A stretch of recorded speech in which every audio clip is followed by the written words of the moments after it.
Let's get into the album because I would say the history album, which is so we've both got copies here. CD1 has the big hits on it. Yeah, CD2 has all new tracks. So let's just briefly go through, I guess, the CD1 with all the hits on it because I think they nailed the track list. I think it was all the big ones were on this list. The running time was about 71 minutes. So they could have put on an extra maybe two tracks. And I think some of the versions, not all of them, but some of the versions on the actual album were the album version, not the single edit. I think Black and White was one which could have been the single edit. So what if you had to choose two songs that was not on that first CD that should have been on there? What two songs would you have chosen as to round up the 80 minutes on the CD? sure. I would say Human Nature of Thriller Mm-hmm. because I really love that one. I think it's one of those understated, you know, singles of Michael's career. It probably needed the full video treatment back in the day and all the rest, but it was like single, I think number 6 or 7 off the album. Okay. So by then he was already moving on to the next thing and touring with his brothers on the Victory Tour and all of that sort of stuff. And I guess the other one I would probably pick would be either Smooth Criminal, because that wasn't on there, Mm. or, the Dangerous album didn't really get too much of a focus on history. So I'd probably pick something like Jam or Who Is It, or even Okay. Give In to Me. Okay. Because really, on History Begins, which is the greatest hit CD, it only really has Black or White, Remember the Time, and Heal the World. So it's largely underrepresented from, Right. a 15-track CD. Right. I've always loved that track, Dirty Diana. So I would love it to be on there. And also maybe In the Closet, because that had an amazing video with, of course, Naomi Campbell. Naomi, yeah. So I guess they wanted to make it 15 tracks on the first CD, 15 on the second CD. So it's 30 And tracks. also, I would say they didn't want to put too many, I guess, of the older songs on the first CD or, on the greatest hits side of things, because people would then go out and buy the album if any of the Mm. hits reminded them of the other hits. Yeah, of So course. I guess it's a marketing decision in there as to what they included or didn't.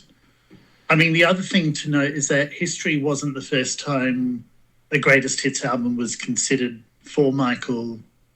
It just happened to work out perfectly for that time because Mm, of, we won't go into all the details, but mm, I guess he does address some of the topics in the newer songs, but he had a lot to, I guess, prove to people or kind of get himself out there in the public eye again after a lot of negative press. And I mean, that's something we can talk about later. I mean, I've dug through my archives and I've got the scrapbooks that I made through that mm, era. 90% of it is tabloid stuff that just isn't true. mm. And So I think, he was fighting an absolute tide of many, many, many untruths out there and a lot of things that just, I guess, portrayed him as someone otherworldly and just weird and bizarre that nobody could relate to. So for Michael, as well as I guess Sony as his record company, they needed to bring this out to remind people, hey, this is what he does, this is who he is. You know him for all these songs, which are the soundtrack to your lives, and here's this new album as well, which tells you exactly what he needs to tell you of where he's at in his life now. and why Um, he's the king of pop. and yeah, absolutely. I mean, he didn't give himself that title, but no, but you can't put it into words now what he was or what he was like then. Mm, You have Taylor Swift smashing sales records and stuff now and chart records and every album's a number one with all the multi formats and stuff. you'll always have an article coming out in Billboard or something else, or someone saying, oh, we've smashed a Michael Jackson record. But they're doing it in a completely different time where just by listening to a song, they get a stream number. Michael did it in an era where you actually had to go and buy the physical copy. You had to go out to the record store, to your local Kmart's, Targets, whoever was stocking them, and buy it. And as you said before, with the price of things, at one point during the Thriller era, he was getting things like 20, 30 million going into his bank account a week. Crazy, crazy numbers. And you mentioned it before with the physical product. And it's hard for people, I guess, these days who have grown up with streaming and TikTok and stuff. But back in the day, there was only this double CD and I think maybe the cassette. There was a cassette. There was also a limited edition vinyl. Vinyl as well. But by the mid-90s, vinyl was very much on the out, so most people didn't buy it. I never had the vinyl. I don't have the vinyl version. So basically, there was only really this and the cassette. That's it. Yeah. Two formats. And there's no multiple colours or whatever. It was just pure sales. And this was what it was like back in the 90s. You know, as I take a sip from my coffee, which is my Jurassic Park, very 90s lovely. theme. That's very 90s. So this is 1993 Jurassic Park. Yeah. Anyway. And so just to go back to it, this was the right time for a greatest hits CD because they started off a greatest hits project before Dangerous called Decade, which was going to be the previous decade worth of hits. Because at that point, Michael had broken away from Quincy Jones and was going in a different direction musically. And the material that Michael was producing at that time was so big that they're like, no, we'll just go with a new album. And that's how Dangerous was born. Yeah. So then fast forward to a few more years, it's like, okay, no, we need to reestablish who Michael is and exactly why you should like his music and why you liked his music. Here's the greatest hits and here's a new album. And that's how History was born. Let's go through the album track by track. The second CD, which is full of new music.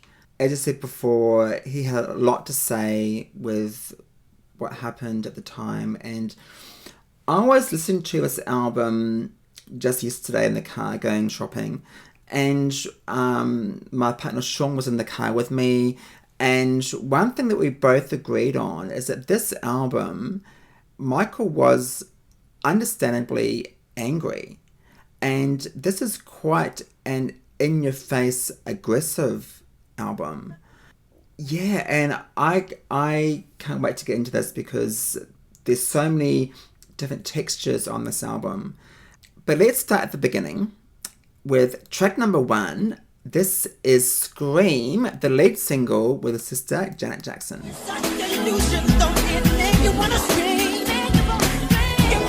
When you first heard about this collaboration, what were your thoughts?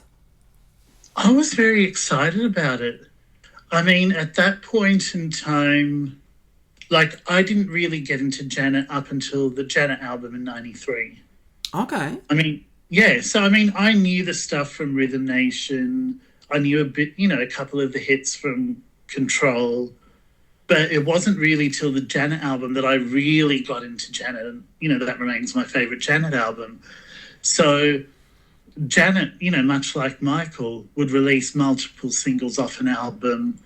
And the Janet era was just coming to a close when, the news of Scream came out. She'd just released single number, I want to say 8 or 9, which was Whoops Now, the bonus track.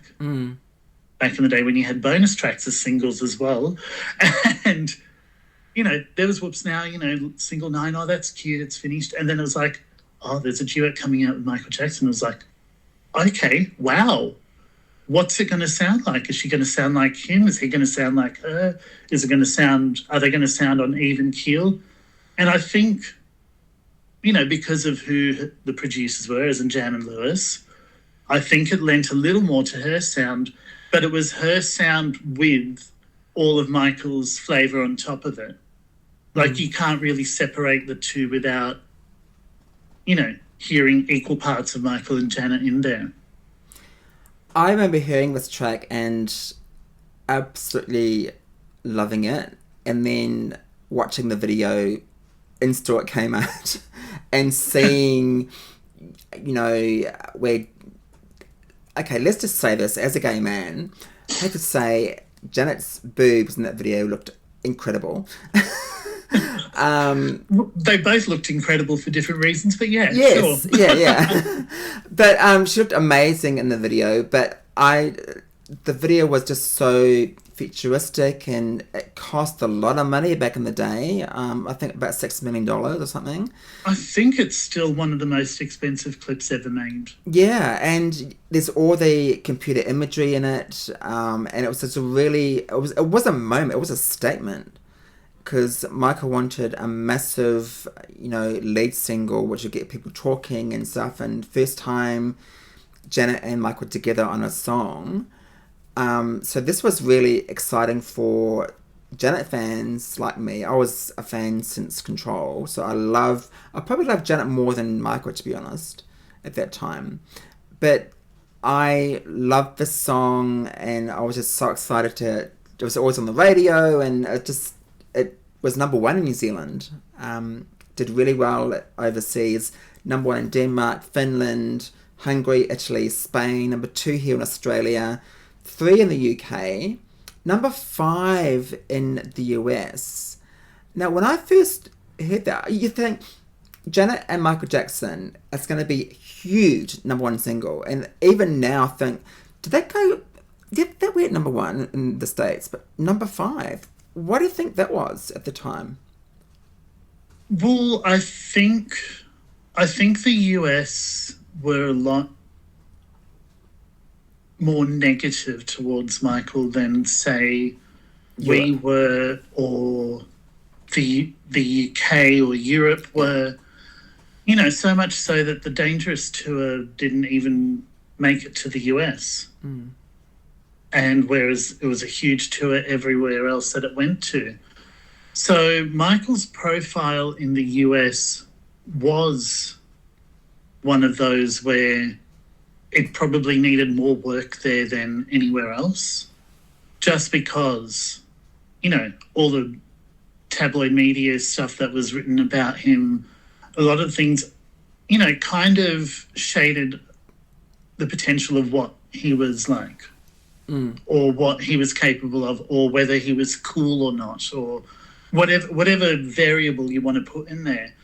So him duetting with Janet, yes, was an absolute statement, but it also was at a point where, outside of maybe the first 1 or 2 singles off Dangerous, the rest of the songs weren't huge there. They were okay, but they weren't top 10s or number 1s, but with Scream getting there at number 5 on the charts, that was what it debuted at. And at that time, that was the record for the highest debut ever on Billboard. So it still managed to, smash a record while it was charting, regardless of whether it went to number 1 or not. And at the time, Adrian, do you think at the time that Janet was more popular than Michael at the time? Yeah. Yeah. That'd be fair to say. I mean, she'd come off the bat of the Janet album, which was hugely successful everywhere, but very successful in the States. She had just finished touring the Janet album. So she was touring that throughout 94 and the beginning of 95. So she had a huge profile there at the time. And I would say she definitely was cooler to like than Michael at the time Scream came out. And Scream video, obviously, it's just iconic video, and an amazing clip. Won 3 MTV Video Music Awards and 1 Grammy for Best Video of the Year at the Grammy Awards. So, well deserved for that video because it was incredible. Now this one here has 2 videos. It has the military one, and it has the one shot in, is it Brazil? Yeah, Brazil. Yeah. both videos were directed by Spike Lee, who is a well-renowned director. I guess the Rio clip, their aim was to sort of highlight the plight of, I guess, a country, or at least part of a country that wasn't being recognised very well, hence the They Don't Care About Us. You know, lyrically, the song talks about all the different, I guess, races, cultures and stuff that have been at the hands of, I guess, government who don't treat them well, police who don't treat them well, authority that doesn't treat them well. That's probably the easiest way of saying that. They don't care about us. Yeah. And I guess people who are just somewhat maligned in their own communities. So Michael was kind of highlighting the plight of, you know, the poorer towns in Brazil when he took the video clip there in early 96 with, I guess, you know, you had the Brazilian percussion group Olodum on there as well. And it was more of a celebration than an actual, you know, than what the lyrics were sort of saying. But the clip that Michael really wanted to make was the prison version, where he was a prison inmate and kind of highlighting the plights of people that, I guess, are falsely accused of things, which is something he could relate to. People that were imprisoned unnecessarily. And that clip kind of highlighted, you know, with new stock footage of some of the crimes against people that didn't deserve to be persecuted. So that was probably the more powerful of the clips, and the one that also doesn't get shown as much or talked about as much. At the time, Michael Jackson was highlighting these issues around the world, while also going through an awful time himself. But he was still wanting to highlight these world issues, which was amazing, and goes to show what a caring person he was for the world, and wanting everything to be, you know, no war, no, you know, he was all for just everyone coming together. And I think with that song, it really highlighted those important messages. And with the song, this was a fourth single from the album. Number 4 in the UK, 9 in New Zealand, 16 here in Australia, and 30 in the US. The beat in the song, that's a love that hook. It's such an amazing song. My partner Sean loves the song. He always plays it on his playlist. Any memories of this track when you bought it on single? Because back in the day, people, not only did you buy the actual CD, so the label was getting money for the actual CD, but you also bought the single, and I've got the remix. He's got both. I've got both. But you also get the single as well, because that had all the remixes on it and everything.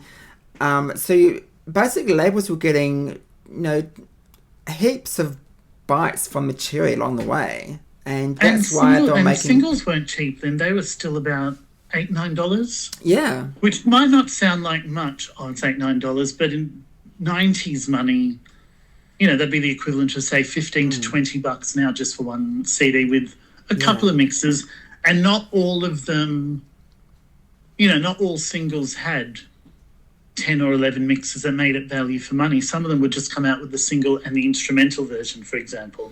Exactly. But as a fan, you would still buy it because it's like, it's a new single, and you'd go get it. With They Don't Care About Us, I guess by that point, because I'd already played History ad nauseum for 6 months, it was refreshing to get the remixes. I really loved the remixes. We're going to go through the remixes. It was the Love to Infinity's remix, the main one, which I really, really loved. But yeah, the remixes would take you somewhere else with the song that you didn't necessarily hear. You'd hear bits in the remixes that you wouldn't hear in the normal song. Totally. So it would give you, I guess, new ears to listen to the song with. So listen to our next episode, hear about the remixes from the History period, because there's a lot of remixes to go through. That's our next episode on the podcast. Stranger in Moscow.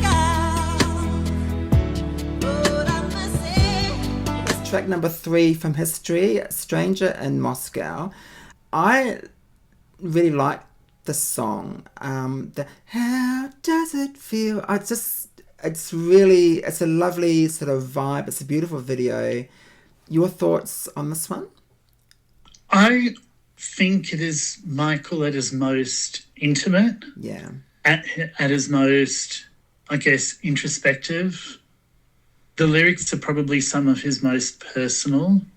He wrote that at a point where he felt like his whole world was crumbling. And even though he had the mass adoration of people out on, out in an audience when he was on stage, outside of that, he was feeling really isolated from the world. And Stranger in Moscow, which was written while he was in Moscow on the Dangerous tour, or at least that's where his words came from for it, was at a time where he just could not relate to the rest of the world. And yeah, those words reflect that. I think it's one of his most beautiful songs. And its low chart position in the US, number 91. Yeah. That was because it was released much later in the US than the rest of the world. It was. So Stranger in Moscow, being a sort of light acoustic ballad, got the remix treatment for Blood on the Dance Floor, and it came out in the US as a single after Blood on the Dance Floor as the remix. Okay.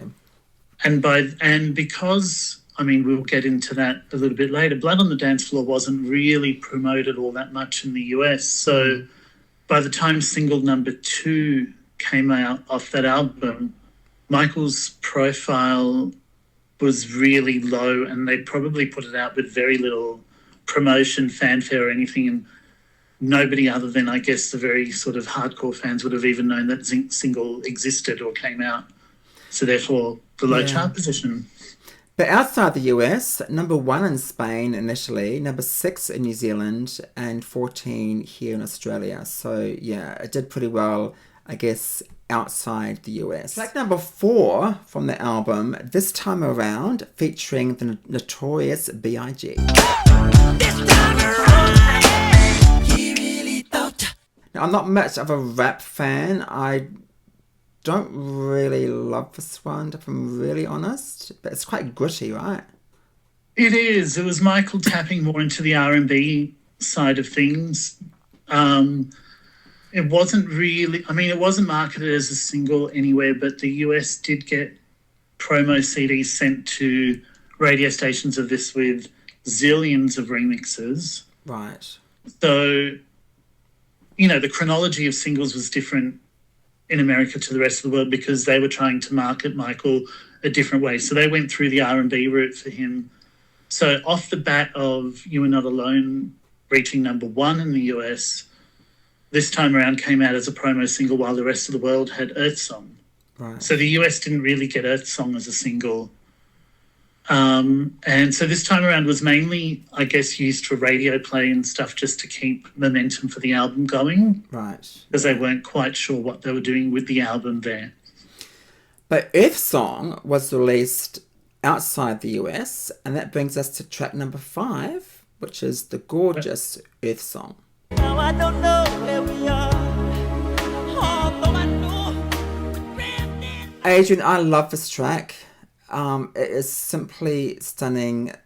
The video is incredible, but just this is one of my favorites from the album. I really love his vocal, his passion, his pleading on this track. I adore this one. Michael has always, I guess, had a humanitarian side to him and to his career and what he puts out. You could go back as far as sort of like We Are the World, to show that he was at the helm of that with Lionel Richie writing that song.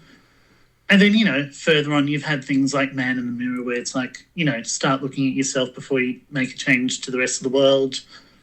With Earth Song, this came off the bat of the Bad album. It has its sort of history going back there as a song called What About Us, which doesn't sound, in its demo form, doesn't sound too different to what made history. But Michael had Heal the World for Dangerous, so that song, or What About Us, as it was called then, sort of got shelved and then got revisited for the History album. Yeah, I mean, it's powerful. The video clip kind of highlights, again, we talked about this with They Don't Care About Us, but it kind of highlights different sections of the world that were suffering, and that, I guess the overall message is, if we don't make a change for the positive, things can only get worse. You still see that now, where there are countries in war and all sorts of turmoil and stuff. And yeah, this was back in 1995, 96. So it was, even now we've got the same issue. And back then, Michael was doing these songs to basically, hey, we need to look after the planet. We need to, look after each other. And it's still, it's almost like we haven't learnt from it. It's a weird situation. It's crazy. I mean, the easiest thing you can do is take care of yourself and take care of those around you. But there are so many people with different agendas that want to turn the world into something else. Yeah, it's bizarre that we haven't necessarily learnt from the past, or learnt on how to better improve ourselves in some ways as a human race or as a world. And even more bizarrely, this track wasn't released in the US. Why not? Because I can't. Because this was number one in the UK for 6 weeks. It's his biggest single there. Yeah. Ever. Number one in Germany, Iceland, Italy, Scotland, Switzerland, 4 New Zealand, 15 here in Australia, but no release in the US. What were they thinking, do you think, at the time? Again, I mean, going back to this time around, I think they were trying to sort of steer Michael's, I guess, public persona back into the R&B community and sort of rebuild it from that way. I mean, personally at the time, Michael was about to do a TV special in the US, and that didn't happen because he collapsed and ended up in hospital for a while. Then it became about him and his wife, Lisa Marie, divorcing. And then, all of these things overshadowed what were really great songs. Yeah.